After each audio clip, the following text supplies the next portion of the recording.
Flexematic shipped me one of their FC5 PLCs for evaluation. So far, I'm pretty impressed. But who is Flexematic? Quick trip to flexematic.com. I see they have servo systems, PLCs, operator displays, IoT devices, and SCADA software.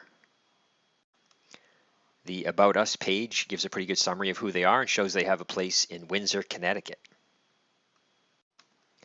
I have since learned they're flexum.com in many other parts of the world, and flexematic.com seems to be like a US master distributor for their products. At the About section of the Flexum page, I can see they seem to be located in China and do business in many parts of the world. All right, back to the PLC. I have an FC5M. That M stands for Motion Controller Function. My PLC is the 30MNDC. Clicked on the product, went to download software, and there it is. I rarely see it that easy to find. Not only was the software easy to find on the website, it installed quickly and simply asked for my name and company name. I quickly learned that the software can be used with the HMIs and PLCs. So in my case, I started a project for the PLC. Very intuitive software interface.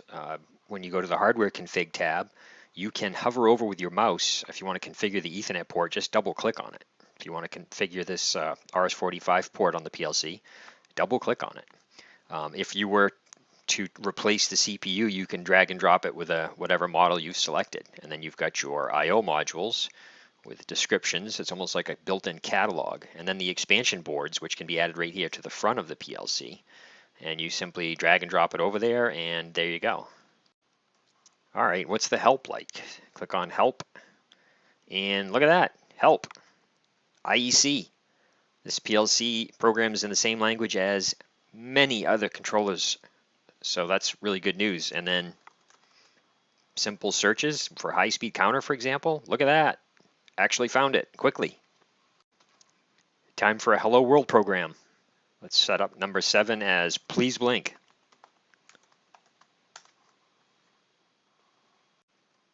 Over to the task, right click, new POU. We'll call this Hello World. All right, well, I need a contact.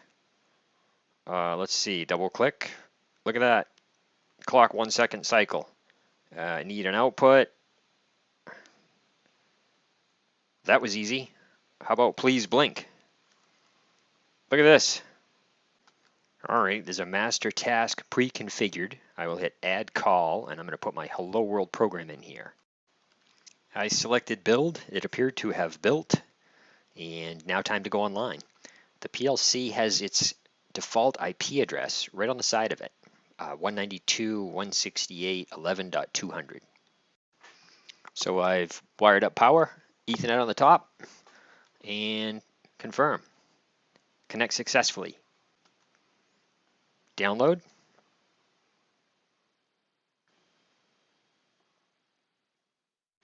Starting the PLC. And I can see in the video that the light is indeed blinking. So now I will select online so that I can watch it here. Next, to try some harder things. So here's some code that generates a sine wave.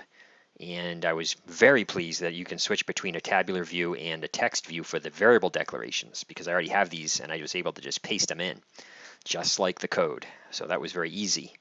And then I added it to a sine wave task that updates every 10 milliseconds. And you can see that I can even monitor it online. It does a great job of monitoring.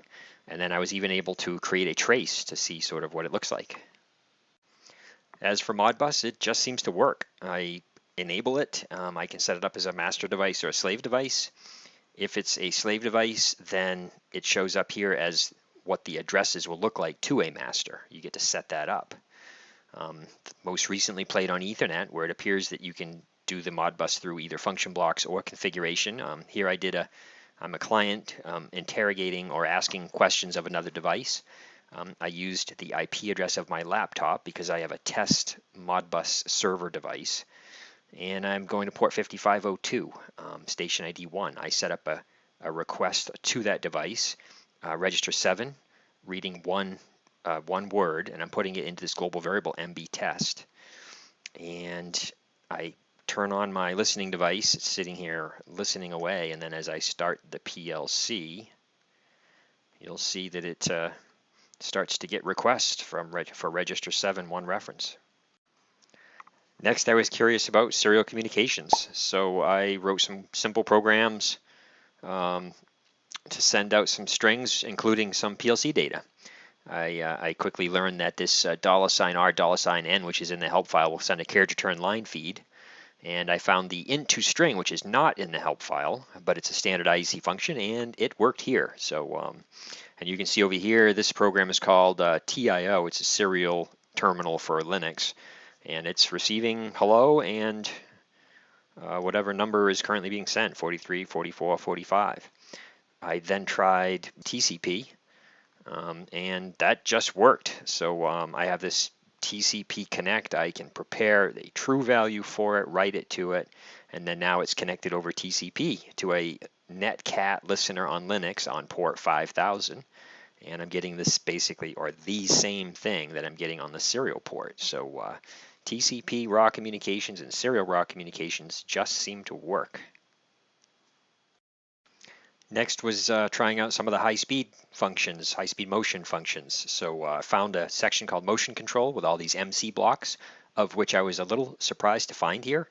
These are an open standard, and I've used these in other PLCs. I was quickly led to the motion access configuration, where here I've got an encoder access set up. You can see there are many options on the input type for the pulse counting. And then I also set up a pulsed output with pulse and direction to these two outputs. So in order to have something to count, I wired the outputs of the PLC, as you can see in the picture on the low left, to the inputs, which is on the upper left.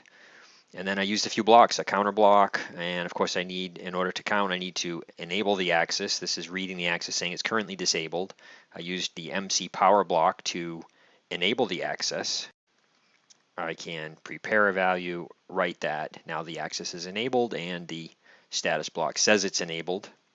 And then I have a jog block where I can turn on jog, again preparing a value and writing that value. So now if I look at the status block, it should say that it is indeed busy, which it does. So since it's in theory sending 1,000 pulses a second, I should be able to enable my high-speed counter, write those values, and I'm indeed counting approximately 1,000 pulses per second. Wrapping this up, I would say the software was a joy to work with. It seems very responsive, very capable. Same with the hardware, very capable. I look forward to learning more about their other products.